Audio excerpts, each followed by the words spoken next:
Back with another edition of the TMH Sportscast. I'm Zach Cohn, joined by Liam Hickey, as always. And Liam, man, brutal loss to SMU this past weekend. Just give me some initial thoughts. Ironically enough, despite Miami students getting to enjoy 3 points, Fantasy Fest, and Halloween all within this recent span, it's been a very sobering past 3 weeks for the Hurricanes. Sorry, just trying to keep it light there because it's been very grim. Maybe a spooky past 3 weeks. Very spooky as well. A Halloween hangover, you could say. 20 days ago, Miami was on the mountaintop of college football, right? 5-0 on the season, number 2 in the nation, and all the media aggregators, all the talking heads were saying that Miami was a national championship contender. They were making a case that Miami, not only are they this amazing team, the best in the ACC, they have a case to really go out there and win the national title over teams like Ohio State, Indiana. Now you flash forward just 20 days later, after Saturday's loss to SMU, barring any miracles now, it looks like they're not even going to sniff the college football playoffs. Just a total fall from grace. It's so just agonizingly similar to how this team has been doing in the past years as well. That's the worst part about it. This whole situation feels like it's deja vu for fans in Coral Gables. And let me just preface this by saying I'm a freshman here at UMiami, and I want to just right now reach out and express my sympathy for Canes fans that have been following the team for way longer than I have, because they've been going through the same Groundhog Day cycle each year, it feels. 2023, 2024, and now 2025. It just feels like nothing has changed in terms of the drop-off that Miami has gone through. They've been subjected to watching Miami go through this same agonizing pattern each year. And this is my first time seeing this magnificent fall from glorious grace that we've seen. And I know that there are many others who have been following the team before me, but they have seen the story before, and I have not. But I do have some comments on it, and I just want to provide a temperature check for the fans in Miami right now, because in the early months of the season, Miami looked unstoppable. But then, once the honeymoon phase is over with this team, every single year, once November arrives, the rug is pulled from under us. And as a result, and this is the scary part about it, there seems to be less and less empathy among the fan base towards the program. And that's when you start to run into a problem. They say the opposite of love isn't hate, it's apathy. And that's where I feel like you're starting to get, as Canes fans see the similar result every single year, nothing seems to be adjusting. You start to lose passion for this team, and that's where things can really start to drop off a cliff. So that's what I'm hoping doesn't happen. But right now, that's where I feel like if you suck a barometer into Coral Gables and you got the pulse of what the Canes fans are feeling around campus, that's what you're going to get. So with that being said, let's dive into this game and get more into the specifics of how they lost to SMU, what happened, and why it happened. They lost 26-20 in overtime, falling to 6-2. They suffered their second loss of the ACC season and their second loss to an ACC opponent in the last 3 weeks. It was a huge stab in the stomach because it now feels like any meaningful postseason game is out of reach. They had to run the table and win out after losing to Louisville, and they just lost 2 weeks later in an ugly, ugly game. And so, Zach, between this L and the defeat to Louisville, in your opinion, what loss hurts more? Well, if you want to make the college football playoff, you can't afford to lose. Yes, you could afford one game, but two. So after Louisville, I was like, all right, they're going to regroup. They're going to lock in for however many games they had left to win after that Louisville game was. And so I think this loss to SMU is dramatically worse. 2 years in a row where you have an ACC opponent, you're playing an ACC opponent on the road, and the fans from the opposing team storm the field while you're trying to get off. I mean, that's just bad. And both times, Miami was ranked, I believe. It was just, I think the SMU loss was worse. And I kind of want to go back to what you said earlier about the fall-off every November. Last year, when I was a freshman last year, we can't wait, it's going to be a great season. Then the fall-off hit. And now it's the same thing. And it kind of sucks to see, but I do agree with you, Liam. It does hurt more for those die-hard, lifelong fans that have been watching Miami Hurricanes football. And then you go back. Let's go back to college game day when they came around. Pat McAfee was saying, the U is back, the U is back. Are they back, though? That's what we haven't yet to see. Yeah, it really feels like he may have cursed us. It seems like every single year we start off hot in August, in September. We're this dynamite team that's running and firing on all cylinders because of our sheer athleticism and our talent that we have compared to other teams. And then it just seems like we're figured out. And there's two factors you could attribute that to. There's two working theories among the fan base right now. One of them is being that it's just fatigue. It's late season fatigue, which I think is a horrible excuse. Every single team plays the same amount of games at the same time, so you cannot blame the practices at Green Tree or the fact that they're in the heat at Miami to the fact that they're losing these games come in the later months of the season. And the other factor you could attribute it to is that there's a lack of adjustment in terms of scheming and play design. Teams are watching film now. They have enough scenes on you to watch in that theater room to look at you and say, okay, I know what this team is putting on tape. I know how to go and counter that now. And on the opposite side, it seems like this coaching staff, at least this is a working theory, doesn't reciprocate that, and they don't change their strategy, and that's what's causing this team to falter because they're not executing because it's becoming so predictable. And you mentioned that you think this SMU loss is worse and hits harder than the Louisville loss. And I agree with you, but at the same time, I also got to disagree because I have a little bit more of a depressing take on it. In my opinion, I think the Louisville loss, for me personally, hurt more because it came as a bigger shock. It shattered all of my preconceived notions about this team on how dominant Miami truly was, because before that, I thought this team was invincible. And as the game continued to unfold, we were both there in the press box that night on October 17th. It became more of this feeling where it's like, they are not who I thought they were. And just that shock and that changing of my whole belief system around this team was really what made me upset coming out of that game. Now here, since Louisville, you saw it a little bit at Stanford as well, I started to have these deeper permeating fears like, okay, this team really does have some vulnerabilities. There's some weaknesses, there's some chinks in the armor that if they don't fix, this could get really ugly. And that just all kind of came to life in SMU, but it was nothing that really shocked me.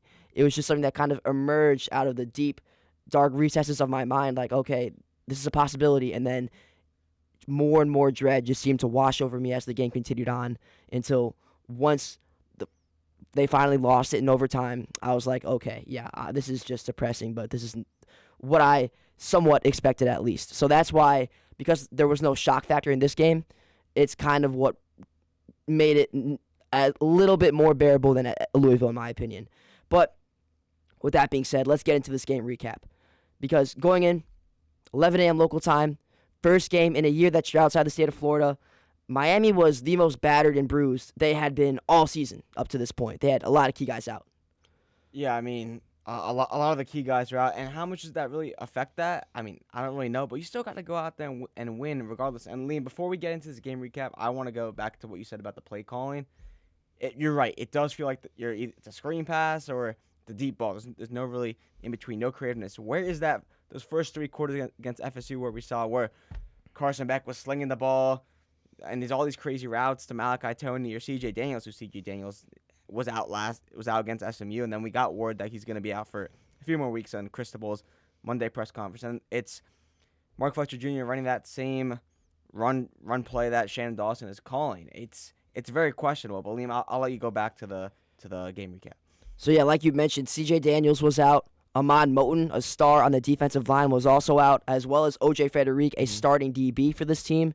So going into it, you had the door opened for new players to really step up and show off the depth that this team had and really have a spot there to prove themselves and establish themselves in the starting rotation.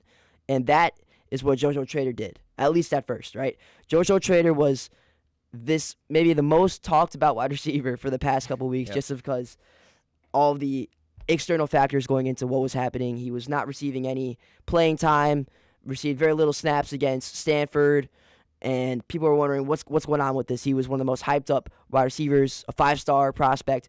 He was one of the most hyped up guys going into this team for Miami. He thought it'd be a pivotal piece, got injured early on, and people were going, okay, what's happening now? Because the coaching staff is just not playing him. Well, he kind of silenced all of the outside noise, scoring a touchdown in the first quarter. And it started off great. If you just look at that first quarter alone, it was actually pretty phenomenal in my opinion. Because unlike the last 3 games, the defense didn't give up any points on that first drive. And you started to wonder, okay, if the defense can get a turnover here, which they did, Keontae Scott was able to pick it up on a 4th and inches fumble by SMU. Maybe they'll just never score again because it seemed like that's what's going to happen with the Corey Heatherman-led defense. But right after, the Canes were able to capitalize. They go down the field. Trader gets his welcome back moment and connects with Beck on a 36-yard touchdown up the seam on a one-on-one route. So the vibes are high. It's 7-0. And then it starts to kind of fade a little bit. Because after that, it's a series of punts, And it just seems what was like a microcosm of this whole overall season. Everything just started going downhill after the opening frame. You go into the second quarter, and here come the penalties. Mm-hmm. You had 12 penalties for 96 yards on the day for Miami. And now, by the way, coming out after this game, they'd rank 124th out of 136 teams in the FBS. And Liam, penalties. How many times have I went over the penalties the past few weeks? It had to change. I've said it in my writing. I've said it on this podcast a millions of times. We talked about it with Alex Donna last week. I mean, that's what buried them into the ground. It's unbelievable, and it was, quite frankly, bad to watch.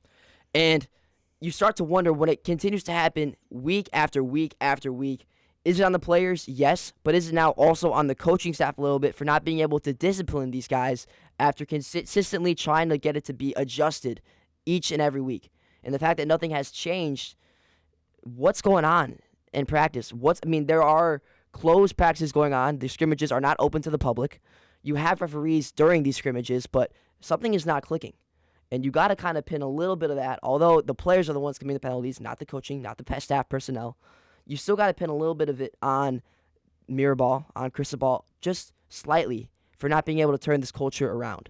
So these penalties just absolutely derailed drives. And the Hurricanes were really effective driving down the field. They were picking up first downs. It was very methodical. But then these penalties would drive them back a few yards, and it was all just these stupid pre-snap procedural flags. And it just drove them back 5 yards here, 5 yards there, until you kept getting in these third and long situations. And sometimes Carson Beck was able to pull off a miracle, and he connected with Keelan Marion a lot in this game on a lot of key third and long plays. But more times than not, they struggled on drives, and they were forced to punt. And that's what happened for a lot of the second quarter. And then in one of the most critical turning points of the entire game, you reach the middle of the second quarter, and SMU is given life out of nowhere when JoJo drops the ball, just given right in the breadbasket by Carson Beck. You're going to look back at this stat line and say, oh, Carson Beck had 2 interceptions, 1 touchdown. What a horrible day. Well, no, because that 1 interception there was not on him whatsoever. It was literally right in the chest. Mm-hmm. It could not have been any more of a perfect thrown ball. And bounced right off JoJo Trader's chest, and then right into Amon Moses from SMU, who's a guy that we talked about last week, and we talked about how he was a threat, and he had 2 interceptions in that game, which we'll get to that. The last one later in the game, it was really the game-sealing interception, and that's you're right, Liam. That's what really changed the game for Miami. And after that, literally the next play, SMU scores, and now all of a sudden it's tied 7-7 in a game that Miami should be up by more scores than that. It is a game that they are just completely letting SMU back into the game when they have no business being in it with Miami. And then on the verge of halftime, Miami is given another chance. After a series of punts, Miami is given a golden opportunity to go down the field and score right before the break. Malachi Toney provides a spark for this team like he usually does, the freshman, and he runs back a punt return for 47 yards and goes out at the 6-yard line, and you're thinking, okay, this has to be the opportunity for Miami to go in and punch it. They're 6 yards out. They have 3 or 4 downs, and they need to go and score. And what happens? Another key drop. You had JoJo Trader first, and now it's Elijah Lofton who drops a ball that's right behind him, so it's avoiding the pressure coming in from the oncoming blitzer. He gets popped pretty much right at the goal line, and he drops the ball. And because of that, Miami is forced to take a field goal, and going into the half, they are only leading 10-7, when in reality, this game should be 14-0 because it really had not been close up until that point. So then, let's head into the third quarter, and instantly, Miami gets punished for not bearing the game. Because what does SMU do? Well, Kevin Jennings, all of a sudden, he kind of reignites that fire that he had in his Heisman campaign season last year, and he goes down with this high-tempo offense that's now starting to fire and click, and they go and they march down the field right away, and they score a touchdown, and they drive 79 yards down in like less than 3 minutes. And this came, and this will be another key point that we talk about later, after a pretty controversial call by the referees, because on the first play of that drive, Marquise Lightfoot pretty much had a strip sack, and that could be debated a long time if you're a Miami fan. And they eventually ruled it after originally calling it a strip sack. They called it an incompletion. And so not only was it not a turnover, but SMU didn't even lose any yards. So then SMU capitalizes. They go down the field and they score. But Miami is able to mount an impressive comeback drive right after that. They go up 17-14 after being down 14-10. Alex Baughman catches a touchdown in the end zone. So well done by Carson Beck to come back there. And then after Miami forces SMU's 5th and 6th punt of loss of possession, they were given yet another chance to go up by 2 scores. But what followed on this drive was possibly the most pivotal play of the entire game. And this is the play that continues to draw scrutiny from the last couple days over the entire media personalities that obsess over Miami. And it's this 4th and 1 situation, something that we're all so familiar with. It happened against Stanford where Mark Fletcher got stuffed at the line running up the middle. And then after that, there was these press conferences where, Shannon Dawson, we talked about this with Alex Donald. Shannon Dawson was getting a little bit testy with reporters about them questioning his authority. And then in this game, we see the same exact thing play out. We're at SMU's 29. After calling a timeout due to a miscommunication on the play, they run out Mark Fletcher. And even though SMU is stacking 9 guys in the box, they decide to not switch anything up after Jordan Lyle runs for the 2 plays in the previous 2 before. And Mark Fletcher, what happens? He gets stuffed at the line. And it's a turnover on downs, and then SMU marches down and ties it up with a field goal right after that. And it just seems like a switch had flipped then, and it was just a complete loss of momentum. Yeah, and they gave the ball to Mark Fletcher Jr., but in that situation, do you think they should have tried throwing the ball, or what's your take there? So I'm actually glad you asked this because I do have a little bit of a controversial take on this. I'm actually not that mad that they ran it because the running game was actually working a lot all game. They ran for over 100 yards, Mark Fletcher individually. And at that point, it seemed like maybe this is the right thing to do because SMU has not been able to stop it. My only gripe is the way that they handled this entire sequence. They called a timeout when they should have just kind of ran hurry up there to not give SMU time to adjust. And they should have ran it, in my opinion, with Marty Brown, who has by far been the better running back on short yardage situations the entire season. Instead, they tried out Mark Fletcher from the timeout. They give SMU time to set up when they know that it's going to go straight to Mark Fletcher right down the middle in the A and B gap, and they're able to stop it because of it. So I feel like even though the intention was right, the execution was not. And that is what cost Miami a key drive in which they could have turned it into points. Instead, it resulted in 0 in pretty much -3 because SMU was able to take it down the other way. And so now you go into the 4th quarter. It is tied 17-17, and Miami scores another field goal. It's 20-17 now. And then, once again, Miami is given yet another chance to kill off this game up 20-17 and twist the knife after SMU misses a crucial field goal. And then what happens is maybe the most hair-pulling, rage-inducing drive I think I've seen this entire season from Miami. And this, I'm not going to blame fully on the Hurricanes because it partly was because of the referee decisions as well. It was just ludicrous what happened. I'm teething. I'm seething just thinking about it because they were approaching SMU territory. They once again get set back by 2 penalties in a row. Those were completely on Miami. But then Beck is still able to connect with Keelan Marion and keep the drive alive. We've seen this connection happen all game. It was a 16-yard throw, and they're able to keep this drive going. And now they're around the 50-yard line. And on another 3rd and long, a hole the Canes had consistently been falling into all season, like I said, the refs make 2 game-defining calls that both go the Mustangs' way for some reason.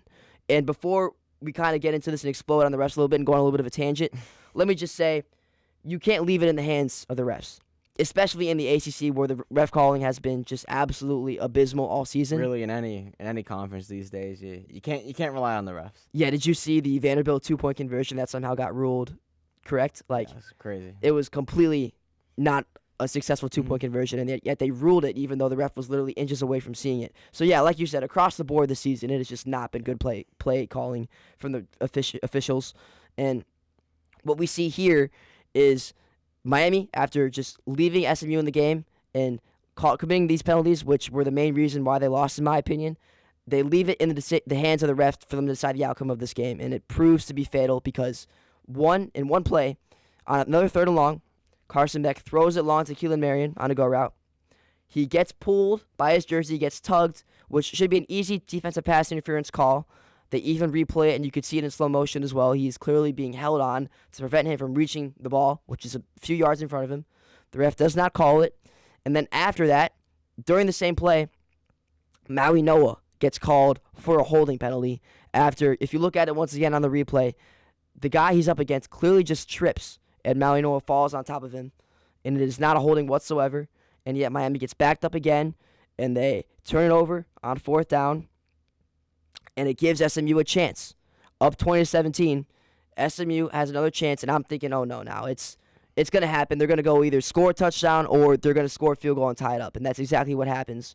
And unfortunately, the ref and the bad plays just do not stop for Miami. Take us through what happened on that next drive, because it was just, once again, insane to watch in person. I mean, I want to talk about the rest for a second. Let's go on this. I think we have to. Like, everything just went in the way of SMU, it feels like. But I want to go back. Also, want to go back to the penalties. The penalties. If you get rid of the penalties, it also could offset what the refs did in a way. Because 12 penalties for how many yards was that again? It was 96. 96 yards. You go down and score on like 2 drives there with those amount of penalties. But the refs, I mean, the Keelan Marin, he got held. You just got to see that, and it's just really like ridiculous why he didn't. But yeah, those are just my thoughts. I'll send it back to you, Liam, for that last drive. So the defense almost comes up with a stop if it wasn't for Marquise Lightfoot, who gets a roughing the passer penalty called on him on a 4th and 9 at the SMU 48. And at first, I was outraged by what Lightfoot had done, because I was thinking, how can you be so ignorant? You see Ruben Bain, who was right next to you rushing the passer. He stops. He hears the whistle called because it was a dead ball. Cristobal called a timeout. But he still follows through with the motion, and Kevin Jennings falls to the ground. He receives contact. And so I was blowing up on Lightfoot. But then the more I thought about it, the more I mulled it over and saw the replays, and the more I heard from people who had been in the game for a while, been used to these plays, that is a ticky-tacky call. As a referee, you let the game in that critical situation where so much is riding on that. You can clearly see Lightfoot is making an effort to pull up, and you can clearly notice that Lightfoot does not hear the whistle. And yet you still call a penalty, even though Lightfoot does his hardest after realizing it, after the thought, to stop what he's doing, stop his forward progress. And they're given just a free first down where they're eventually able to convert it into a field goal, and it ties up the game. And once again, just the referees, I can't even get into it anymore. It is so agonizing to just talk about, but they really did play a significant role in Miami's loss, even though it was mainly on Miami shooting themselves in the own foot in these self-inflicted wounds. So now we'll make this quick because it goes in overtime, and there's not much left to talk about here. Carson Beck, with Miami having the first possession, throws a crucial interception on the goal line and seals Miami's fate.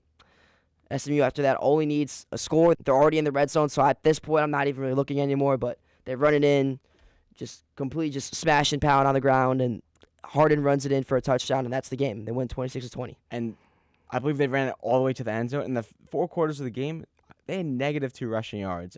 So it just kind of feels like the defense fell apart there. But yes, if it was a 4th down situation and they were held back to get a field goal, you were 25 yards out at the field goal. You think they would have made regardless, and they would have won regardless of how the Miami defense played. But it's just such a heartbreaking loss from a fan's perspective, and even for the players as well, because now they just and we'll go into this a little bit more, but Carson Beck throwing that penalty, accountability's been an issue. We saw it against Louisville, what he said, and he said some similar things after the game against SMU. Well, okay, if you want to talk about that a little bit, I thought he was referring to the defense because he was saying something about how he just goes out there and executes the plays. He said they have been running the same thing all game, and I think people were misconstruing that to think that he was talking about the offensive personnel. Mm-hmm. I think he was talking about the defense SMU was throwing out there, but I could be wrong. I thought that's what I heard, after the fact, that's what was happening, and someone just clipped it and made it fit there and twist the narrative once again. Yeah, that was really blowing up on social media, him saying that, and you're not going to know until you sit down with Carson Beck himself and really pick his brain and understand what he was trying to say there. Yeah, so we got into the penalties. That was our biggest gripe of this game. The drop catches, another absolute devastating loss to why they ended up falling short. You had the Jojo Trader interception pretty much that SMU was able to tie up the game on, and then you had the Elijah Lofton critical drop as well. Those 2 passes really gave SMU 14 extra points. So that was not good. But then I think another critical point of this game we should talk about, and maybe the most critical point, was the in-game coaching decisions, because this is really where the discourse starts to come after the game. People are starting to have some very reactionary responses after the loss. It is not the most positive at all towards Coach Cristobal and his staff. So let's get into it a little bit. And it all starts with the running narrative that over the past couple weeks, Cristobal and Dawson have stuck to the inside run. And in that time, even when it wasn't working, it just seemed to be accentuated by the continuous desire to keep doing it and keep running the same thing. And that was seen on the 4th and 1 play where they just kept doing it over and over again after running it with Jordan Lyle, and then they just in a total emphasis of predictability, they're able to just run it down the throat and do it again, and it results in a stop.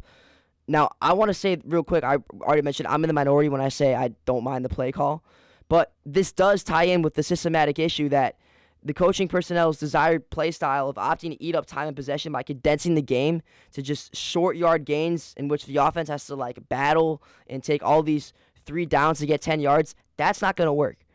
The biggest point that I hear people make is that you want, as a better and more talented team, to not condense the game and shrink the margins, but you want to go more vertical. You want to extend plays and have more explosive opportunities because you have the skill set of players to do so.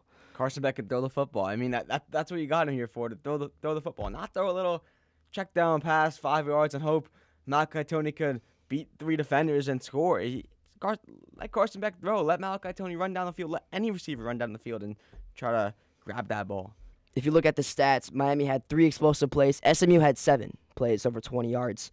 And that's kind of where I think the game was also partially lost, because Miami did not have the gumption to go down and really try these go routes, try these things where that could really highlight their playmakers, like you said. You look at the stats, they dominated almost everything besides the turnovers. They went 7 for 16 on 3rd down. SMU was 3 for 13. They had more total yards, and the biggest kicker is that they had 159 total rush yards.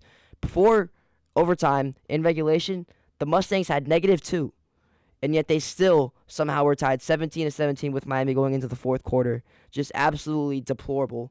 And like I said, the time of possession, that's what I think seems to be valued the most by this coaching staff. Miami had 38 minutes, essentially, of time of possession. SMU had 22. And they still were able to hang around with this team because you keep the game shrinked. You shorten the game, and you just try to wind down the clock and use up every single play. Instead of trying to go for these balls that can result in efficiency and production, you just go for eating up clock and fearing that the other team can go down and score. So you just try to keep the ball in your hands, and that's not what you want to do as the better team. So that's kind of my biggest gripe. Do you have any other comments on just the coaching and how it all played out? Well, we talked about the receivers they were using early in the season. It was C.J. Daniels, Malachi Tony heavy. Now C.J. Daniels is hurt. Like I mentioned before, he's going to be out for a little bit. And you bring in JoJo Trader, who had a good game besides that interception. And now you see that you have guys that can go out there and be your number 3, number 4 guys and target. And that's something I did think they did well. Really use the receivers. Keelan Marion got heavily involved. You hit the tight ends 3 times, Elijah Lofton 2, and Alex Bauman 1. But they're able to hit these receivers, and I think that's maybe one of the bright spots there.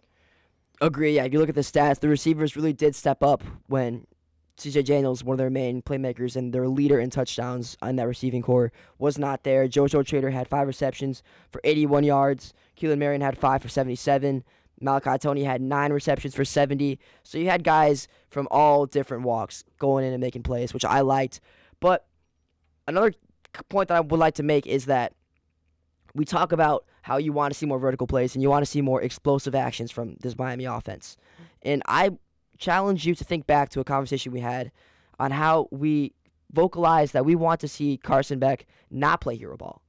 We said that we want to see him just manage the game and take his checkdowns when he needed to. And so that kind of plays in now to what I think is somewhat of a paradox, an unfair paradox for Beck, where you're asking him to take these checkdowns and not play the hero ball, but at the same time make these 20-plus yard plays and extend the game to really get some more points on the board for Miami. And so I think it all comes down to, can Carson Beck execute? We say it's the fault of the coaching staff for not designing these plays, but do they know something we don't? Can Carson Beck not have the ability to execute what the coaching staff wants him to do, and that's why they're going the more conservative route. That's something that I don't know, I can't speak on, but I think it's something to consider as we roll into these later games of the season. And Carson Beck's, the perception of him being the starter in these next games is starting to become in jeopardy, as we don't know if the season is worth fighting for at this point. And you mentioned take the checkdowns when you need to. When you need to is the key word there. You don't need to do it 60% of the time, or how many ever. It seems like they did it a lot, but when you need to is the key word. You could still throw the ball 10 yards over the middle of the field or get those explosive plays. And I think it's about managing, going for those short passes, medium-type passes, and those vertical plays. You got to be creative in the offense. And now I think we need to get to maybe a bigger issue, and that is the coaching staff. We've talked about Carson Beck a little bit, but you can't really ignore the fact that Coach Cristobal has some pretty expository stats when it comes to November. And people were starting to say maybe this guy should be fired. Maybe Coach Shannon Dawson should be fired as the offensive coordinator. Changes need to be made. Now, I'm of the belief that I'm still riding with Mario Cristobal. I don't believe he should be fired. He has a $60 million buyout, even more than that. And it would just, I think, derail the program even more if they made that decision right now. So I believe that they need to stick with him. But that doesn't change the fact that adjustments do need to be made. You look at the stats, he has a 14-14 ACC record in his tenure. Coach Manny Diaz at Duke, who Miami fired, has a better record than that. He's 4-9 in the month of November. He's great in September and August when the season just starts, but he is horrible in the latter half of the season. And people are saying it's because he's not able to adjust. And you look at this stat right here, the Miami scoring offense over the past 3 years, every single month it has drastically dwindled. 36.8 points averaged in September for Miami. In October, that dropped to 30. And then with just one game for sample size, it was a 20 points average for Miami in the month of November so far. 2024, it went from 49 to 42 to 39. 2023, 44 to 27 to 25. And like we said earlier, I think it's because teams are starting to realize what this team can do on film. And even though Miami has the better talent, you need to execute flawlessly if you're still going to be able to get past what they know if it's so predictable. And because you can't really be flawless all the time, that's why they're starting to be stymied a little bit by these defenses rather. Yeah, I'll kind of keep it in short. What you said, he's a great recruiter, right? But you gotta win when it matters most, right? These fans are hungry to see the Miami Hurricanes in the playoffs, and that's something they haven't seen in a very long time. I agree. I don't think he should be fired, but you have to make the adjustments. You got to make the change, and patience is thinning. And if we start to think of strategies or some ways that this could be improved, there seems to be two prevailing ideas of what could happen to really inflict some change upon Coach Cristobal in the ways of this team. One of them is he needs to have a radical look in the mirror situation. He needs to have a big self-evaluation of his whole philosophy and realize that something needs to change in terms of the slow on-field product that Miami fans are getting. This ground and pound, run-first attack approach where it's not a lot of explosive plays, it's very slow, it's condensed. Maybe that's not the way to go. And then the second is he eases up on his control and lets Dawson have more autonomy over the offense, because that's been another kind of talking point. Has this slowing in production for the Miami over the past couple weeks been because of Cristobal, or has it been because of the play calling of Shannon Dawson? And I personally think you will never actually truly know that until Cristobal just gives the keys completely to Dawson. And if it crashes and burns miserably, we know then it's because of Coach Dawson. And if it doesn't, and this offense starts to look alive a little bit more, we know it was because Cristobal's innate mentality on how he thinks an offense should run was kind of holding Shannon Dawson's explosive play calling back just a little bit. And you saw ESPN panning on Cristobal and Dawson really going at it. Don't know what was said. Don't know if it's just going over a play, a little frustrated. But that's something to consider when you think of the play calling. And I think it was settled maybe that it was because Mark Fletcher didn't hit a hole that Dawson wanted him to hit, and it turned out it wasn't any actual feud between the two, and it wasn't him getting mad. It was just him venting his outward frustration on the product that the running game was putting on the field. So that actually is a little glimmer of hope that you could take away from that. But and just my final takeaways, I do have one kind of comment on what I think could be a big disaster in terms of Miami, and that's the long-term recruiting implications this game could have. Because as the results continue to be the same, I think that the recruiting pitch will be tougher for Mario Cristobal, who, like we said, has been known to be a phenomenal recruiter, maybe one of the best in the country. Coach Nick Saban said himself he's never had a person on staff, and he has been with Steve Sarkisian, Lane Kiffin, all these guys, Kirby Smart, you name it, that has been more gifted at this than Mario Cristobal. But because Miami has not been able to accomplish what they said they would accomplish to these recruits, it's going to be tougher and tougher for Cristobal to get these guys he wants to buy in. And that's where I think the problem could lie there. And also, it's going to be harder for the program to get these collectives to shuffle more money if they don't have continued faith in this program and where it's headed. So that's just my closing thoughts on that. Yeah, I'd agree. I think from here on out, you have to win out. You can't go 9-3, you can't go 8-4. You have to go 10-2, and pray you get a spot in that college football playoff, which it's looking extremely doubtful. And I agree with your point that it could affect recruiting, but I think the best way to compromise that is going 10-2 and showing that you're still a strong football team.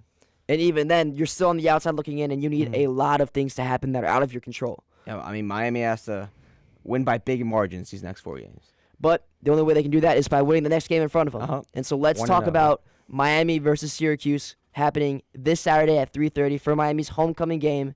This is a key game for Miami because they need to really turn things around. And Syracuse, there may not be a better team that Miami could play right now at this time because Syracuse is looking absolutely down in the dumps right now. There's nothing to really get excited about for this team in orange. And it is also a get-back game for Miami considering what happened last year when they lost 42-38. So this is good for Miami, I think, in terms of reinvigoration among the players that they can really pull off a convincing win. And I think if you look at what Syracuse is putting on the table right now, that is very possible. They are currently 3-6 as in their total record and second to last in the ACC with a 1-5 record. And that is because of the injury to Steve Angeli, the transfer from Notre Dame, who was lights out at the beginning of the season. He looked really promising and looked like he could will this team to some really great heights. But then, unfortunately, after beating Clemson in their fourth week, he goes down with a season-ending Achilles injury, and from there, it's all downhill. And Liam, in the beginning of the season, I said Syracuse might be a problem, but you look 8-10 weeks later, whatever week we're on, and it's a completely different story. Miami has, and you think about what the difference was between last year's game against Syracuse and what will be this year. Miami, two talented teams 2 years in a row. Syracuse, without Steve Angeli, I think there's a really big difference there. And the numbers really just speak for themselves. They started off 3-1. They notably beat Clemson 34-21 in his last game. And then through the last 4 games, they have not won a single contest. They have a total of 957 yards, 6 touchdowns, 8 interceptions, and a 30 QBR. And that's talking about Ricky Collins, who was the backup for Steve Angeli that was thrust into the starting role. Clearly not ready, as you could see by the stats. And because of that, they had to turn to this guy, Joseph Filardi, who played last week against the University of North Carolina, who may be even more of a laughingstock in college football after the whole sheer dysfunction of this program with Bill Belichick and the controversy surrounding him and his 24-year-old girlfriend. We don't need to get into that, but it is just a complete mess down there in Chapel Hill. And yet this team still lost last week in a pretty convincing fashion. It was 27-10. Joseph Filardi, let's just say this whole experiment was definitely just that. It was just an experiment because it was a whopping disaster. He went 4 for 18, 39 yards, and had a 1.9 QBR. And head coach Fran Brown, known to be also a fantastic recruiter, I'm just not sure what he was thinking with this move. This guy was a true freshman and a lacrosse player at heart. He also played football, but he was on scholarship for lacrosse, and there were 2 guys in the depth chart below Ricky Collins that did not get the nod. And somehow Brown thought Filardi was the better guy there to go with, and clearly that was not the right choice. He's a lacrosse player for a reason, right? You got 2 other guys on the team to play quarterback, and you choose a lacrosse player. And I believe he was I don't think he had a star in his recruit to Syracuse. It's just a head-scratching decision for the Syracuse Orange, and it'll be interesting to see who they start this week. Yeah, and there were some changes going around with Syracuse in this week leading up to this game. Coach Fran Brown did make some coaching staff changes. Wide receivers coach Miles White is gone, and the offensive specialist Josh Gaddis will now take over his roles. Nunzio Campanile and Michael Johnson Sr. have also swapped roles now, and that's actually pretty big for Steve Angeli, who was really close with Campanile, and now he's in a different role than he was at the beginning of the season with Angeli at the helm. So there's a lot of changes going around right now with the Syracuse program. And as for Miami, although this should be a game that they should win by a lot, they're actually favored by 28.5. So we didn't think it was possible with Stanford, but it may actually now be possible with Syracuse, and I think they could cover the spread once again. But not only now are C.J. Daniels, O.J. Frederick, and Ahmad Moten out, but you also have Mark Fletcher out for an extended period of time as well. And so that's a tricky spot for Miami, although I do believe that guys like Marty Brown and Jordan Lau can step up. So that's where I think this program is at going into that game.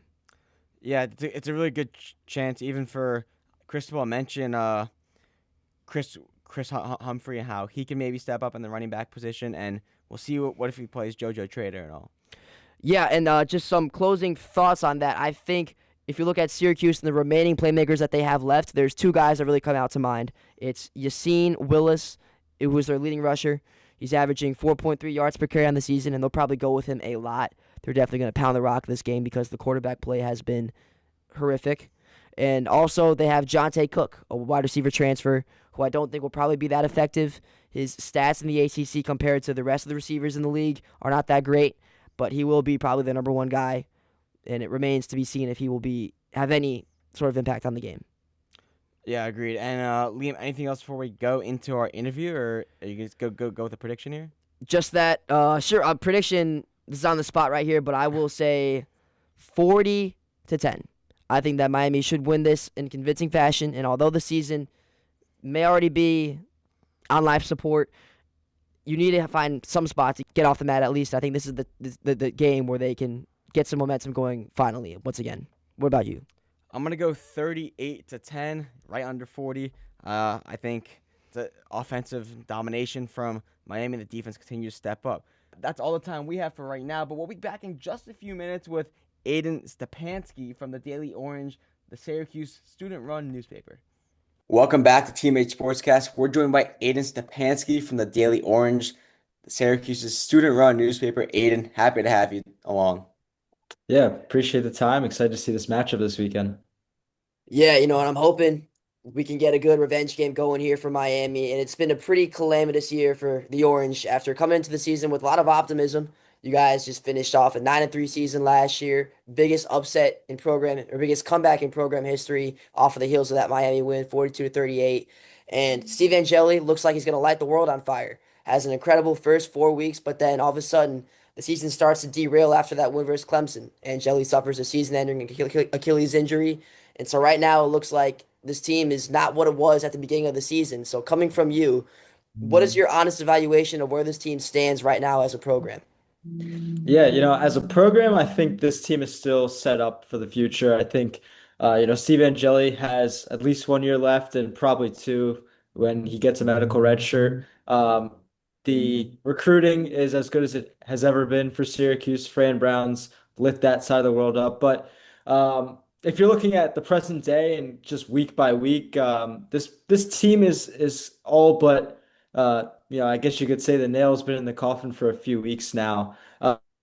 Just figuring out the quarterback situation since Steve Angeli has been near impossible. Ricky Collins, LSU transfer, worked under Jaden Daniels there, worked under Garrett Nussmeier, and originally came to Syracuse to be the starter. But obviously he didn't show enough during the spring. That's why Syracuse brings in Steve Angeli. And then once Steve Angeli gets hurt after he won the job in the fall, Ricky Collins really just didn't perform. That's flat out what it is. He didn't perform well enough, and he knows that. But he did make some strides week by week, small strides at least. On the road at Georgia Tech, he didn't even throw an interception, which sounds crazy, but that was a work in progress, and he didn't throw an interception.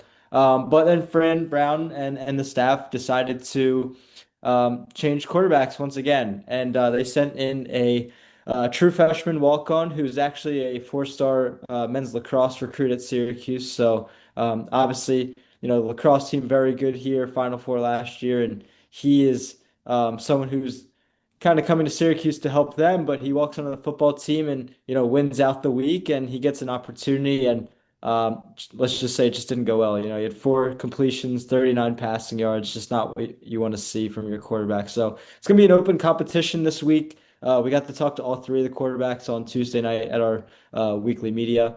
And yeah, it's going to be an open competition. I'm not sure if they're going to announce it probably a few hours before the game, but it very well might be in warm-ups that we'll see who the quarterback is this week. From any insight you've been receiving, do you have any indication on who they might go with between Ricky, Joe Filardi, and then of course the other 2 guys on the depth chart there, Luke Carney and Jakari Williams? Is there any advantage that Fran Brown seems to be giving to one of the guys in the reps so far in practice? Yeah, so from what I know right now, and this is just from being at Fran's press conference Monday and then talking to some of the guys last night, or on Tuesday night rather. So basically, Luke Carney has played 3 games already. He's a true freshman as well. Came in for 2 drives last week in place of Joe Filardi, and then Joe Filardi went back in. But Luke Carney, they want to preserve his red shirt right now, so he's only going to play in one of the last 3 games. Very well could be this game. Why not have a fourth quarterback start a game this year? That's got to be a record or something to have 4 quarterbacks start a game in a season. But yeah, right now, if I were to pick, I think Ricky Collins should be back in place. Yes, he's had his struggles. He definitely has lots of issues he needs to work out. But if you want to be a serious football team and have any chance of winning, which Syracuse realistically looking at the spread and just looking at this game, there's not too much of a chance to win this game. Ricky Collins is going to be your best bet. But, it remains to be seen. They might want to use Luke and just shut him down the last 2 games. Someone might start the game and who knows, we might see another guy 2 drives later. Right now, there's just so much going on with this quarterback room. They actually switched quarterback coaches this week. The wide receiver coach, Miles White, was dismissed from the program, and the tight ends coach and quarterbacks coach flipped spots. So, there's a lot going on in this quarterback room right now. But I would say I wouldn't be shocked if they go back to Ricky Collins. It's kind of like some of the media guys last night we were talking about. It's kind of like going back to like your ex-girlfriend or something like that after leaving her behind. But we'll see what happens. But I think it should be Ricky Collins. But who knows at this point, honestly. And obviously, a tough game for Florida last week, and a lot of the offense couldn't really do anything. But who are some players on the offense and defensive side that need to step up for Syracuse to have success on Saturday versus Miami? Yeah, so offensively, it's kind of tough to judge right now. I mean, the offensive line was a little injured last week, and they were down to their third string center, which was actually just the right guard Joe Cruz sliding over to center, and they got a true freshman at right guard. But yeah, I think if you're gonna win a big game like this on offense, you have to have guys like John T. Cook and Daryl Gill Jr. out wide.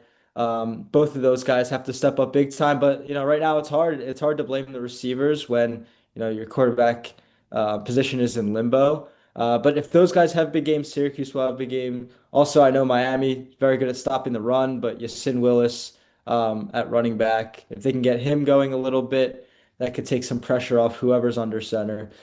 And then defensively, the pass rush has just been even last year against Miami, against Cam Ward, like you guys saw all season, the pass rush was nothing really. But they lost their biggest piece, Fidel Diggs. He went to the New Orleans Saints.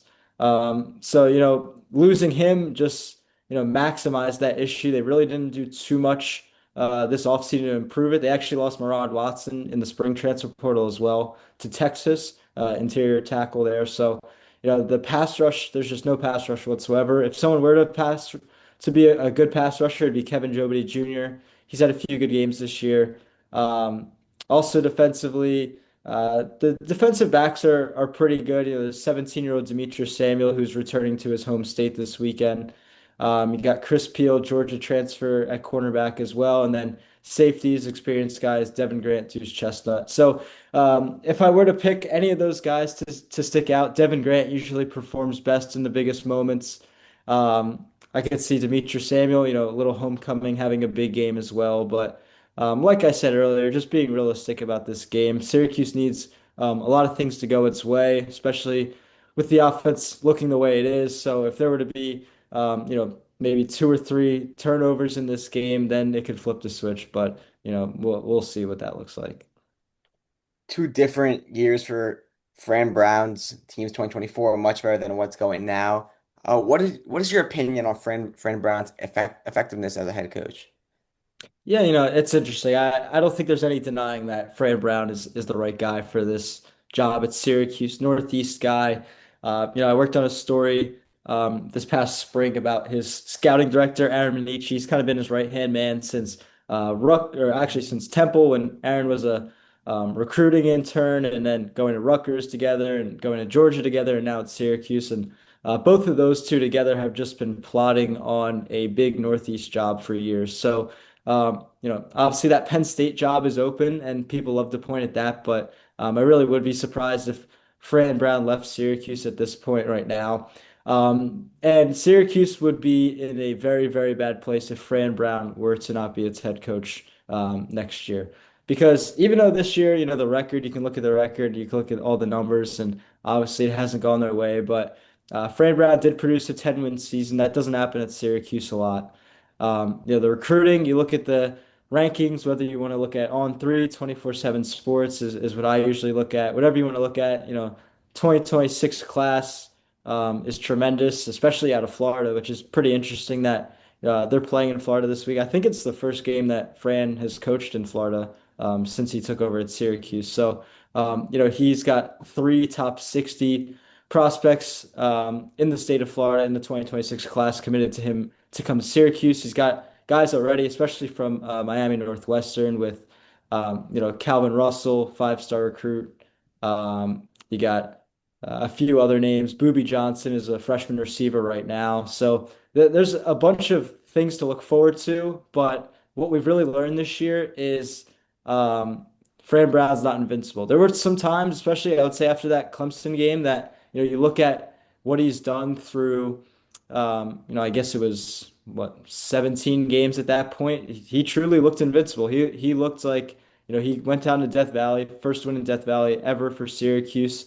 What he did last year, beating Miami, was obviously kind of the climax of last season, and then getting that 10th win against Washington State in San Diego. But I think Fran Brown is set up to make this program a high-powered program in the Northeast and just across the country in the ACC in the next few years. And I really do think when you look back in like 3 to 5 years, people will look at 2025 and kind of see it as like a one-off of how Fran really, everything fell against him, whether you look at the schedule, whether you look at the quarterback situation, just everything really fell against him this year. And, it's tough to see that, but that's just how the business works nowadays too. Yeah, regardless of the obstacles that he's faced so far this season, it really does seem like he's the right fit at Syracuse these past couple of years, the way he's been able to just galvanize this team and be a leader of men. And when you look at it, I think there actually are a lot of similarities between him and Mario Cristobal and the fact that they both seem to be really good recruiters, and they both are kind of like these head honcho, really masculine, macho guys. But I am a little bit worried about his hygiene in the past couple of weeks, and I know we've been on a 5-week skid. Has he taken a shower, to your knowledge, since then? Yeah, I'd have to hope so. We get to talk to him twice a week, and um, the podium's not too close to where we sit, but I'm gonna guess he did since that Clemson game. That was about Yeah, it's been a probably long time since then. 7 weeks ago now. But like you said, he does seem to have some very influential recruiting power in South Florida, and that was accentuated with their pickup recently of four-star safety Tadarius Hughes, who they got from Florida State. Do you have any insight or comment on him and his capabilities and what he could provide to Syracuse for years to come? Yeah, I don't know too much about him specifically, but just speaking on that connection that Fran Brown and really Syracuse's whole staff, specifically Thomas Caparelli, general manager of Syracuse, he coached. He's from New Jersey, but he coached in Miami and in the Florida area for a few years, and he really has a lot of good connections there. That is really working out for them right now, especially like I said in that 2026 class and with Miami Northwestern specifically. So. It's good to see that. I think the commit of Hughes just solidifies even more that Calvin Russell, no matter how many people think that, someone else could go pay for him, which I'm sure other teams outbid Syracuse anyway for him in the beginning before he committed. But I think having another teammate of Calvin Russell coming to Syracuse even solidifies that even more. So I think Syracuse is in a great spot in Florida right now, and I don't think you would be saying that maybe 24 months ago about. I mean, obviously, Rondé Gadsden is a guy from Florida that came to Syracuse, and obviously, we all see what he's doing for our fantasy teams right now. But just thinking about what Florida recruiting looked like 24 months ago compared to right now, it's pretty remarkable. And also on the fact that for Calvin Russell, Syracuse is offering him something that other programs simply are not allowing him to do, and that he wants to play basketball, and they're letting him do that. He may not actually make the starting roster, but other teams are worried about his health, his injuries that could pile up, during basketball season. But I think that's a very unique opportunity that they're allowing him, and that's really seen to be the swaying factor so far for Syracuse. So well done in that department for them. Yeah, I think also on that note, I'm not sure how much basketball he's actually going to play at Syracuse. Who really knows about that once he gets here? But just thinking about, I think that also kind of plays into what Fran Brown wants. He has a bunch of guys that he loves to recruit like multi-sport athletes. Like, obviously playing basketball at Division One is very different than doing track Division One. But a few Syracuse players in the spring. One of my fellow Daily Orange writers, Justin Gershon, actually wrote about this in the spring. A few of those guys, Daryl Gill, Malachi James, I think it was Malachi Coleman as well. They were football players, but they ran track in the spring and they were pretty good. They were part of a group that really excelled, and I think that's exactly what Fran wants. I think obviously he wants to bring athletes to his program itself, but he just wants to bring athletes to Syracuse in general, and he's not going to limit anyone of abilities outside of their sport as well. And what do you think Miami's going to do that's going to give Syracuse trouble on Saturday? Yeah, it's funny. So on Monday at our press conference, obviously Carson Beck, former Georgia guy, Fran Brown, coach at Georgia as well. They crossed over a little bit, and Fran Brown said that his nickname for Carson Beck was the Mortgage Man, and that really stuck out to me. I don't know if that's like a joke with him that like he's gonna be selling real estate one day, or like if he pays the mortgage. I honestly couldn't tell which one, and I feel like you can take that either way based on some people's opinions of Carson Beck. I think he's pretty good. Personally, I don't know about the next level, but I think he's a good college quarterback. So I think that's exactly what he's going to do. Syracuse doesn't have a mortgage man right now, and Miami does. Like Miami has someone who is an accurate passer who can deliver the ball to their weapons. And I'm not saying Syracuse has better weapons than Miami, but Syracuse going into this year had I would say one of the better wide receiver cores in the ACC, and they proved that in their first 4 games when Angeli was, lighting everything up. I think he led the nation in passing. Obviously, McCord led the nation in passing last year. But right now, it's kind of impossible for whoever is playing quarterback this week for Syracuse to be able to match what Carson Beck's gonna be able to do.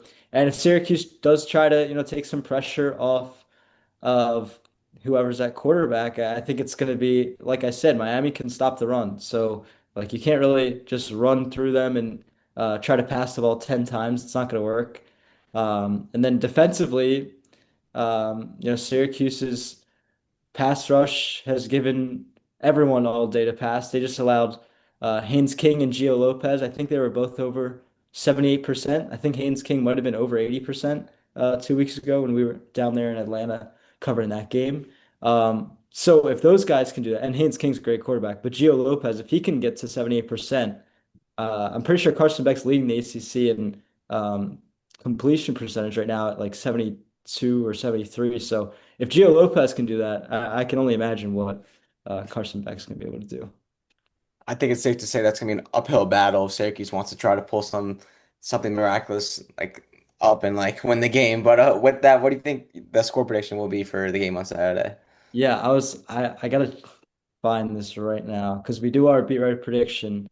I just want to pull it up to make sure I got it. Okay, here it is. So I got Miami 40, Syracuse 16. And pretty sure the spread's like 27 or something right now. So Yeah, I actually 28 do and a have half. Syracuse. What is it? 28 and a half.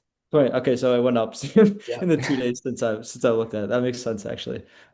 Yeah, I think yeah, I have them actually covering at 24, which um I think my two other fellow beat writers, Cooper Andrews and Zach Wolf, they had far bigger scores than me. Let's see what they had. I think Cooper had 44 to 6, so that's 38 points, and then Zach had 44 to 10, so that's 34. So that's a very big difference. I do think if Ricky Collins plays, they can put a few points on the board. Like I said, I have 16, so I could see it like, maybe put a touchdown up early and, have some momentum, and then you're going to be chasing Miami likely. So, you'll put up a touchdown and probably go for two, not get it, maybe kick a field goal at some point. So, like I said, I think if Ricky Collins plays in this game, they might be able to put up some points, but if Joe Flaherty or Luke Carney plays, like realistically, they're probably not putting up double-digit points. And I mean, if you look at the matchup that we watched last year between Syracuse and Miami, I guess what was that total to 80? Yes, 80, 42 to Yeah, 38. Yep. 42-38. So I mean, that would be insane if we get anywhere close to that this year. But yeah, I just think, it's obviously Miami's had its struggles in recent weeks, but I don't think those struggles compare anything to what Syracuse has gone through in the past few weeks. And it's tough because Fran Brown will still be able to recruit Miami and recruit Florida, but if you were to just play in this what if world of what if Steve Angeli's healthy and what if Syracuse is, I don't know, maybe 6-3 instead of 3-6? Um, and they go down to Miami again and we're to knock off Miami. I mean, that would send even more shockwaves into recruiting down there. But it is what it is. And Syracuse at this point in the season, obviously, if you're losing to UNC last week, you kind of just know what's up. And I don't know, it could be close in the first quarter. Syracuse played Georgia Tech pretty close in the first quarter, but by the end of the second quarter, it's probably going to be separated a lot already. Awesome. Yeah, no, we kind of agree with you there. My score prediction for this game was 40 to 10, so I did have Miami barely covering, but I think the biggest obstacle for Miami will be Miami because it seems that in every game they've lost, their biggest enemy was not their opponent, but rather themselves for shortening the game, allowing the other team to stay within range and being able to put points on the board and not going up multiple scores. The penalties and the flags have also been a major concern, so I don't believe that this game will be particularly close, but I would not be surprised if Miami keeps it closer than it should be due to in-game management. But with that, we thank you so much, Aiden, for coming on. And this has been the Miami Hurricane Sportscast. Thank you guys so much for watching and stay tuned for next week. Thank you so much.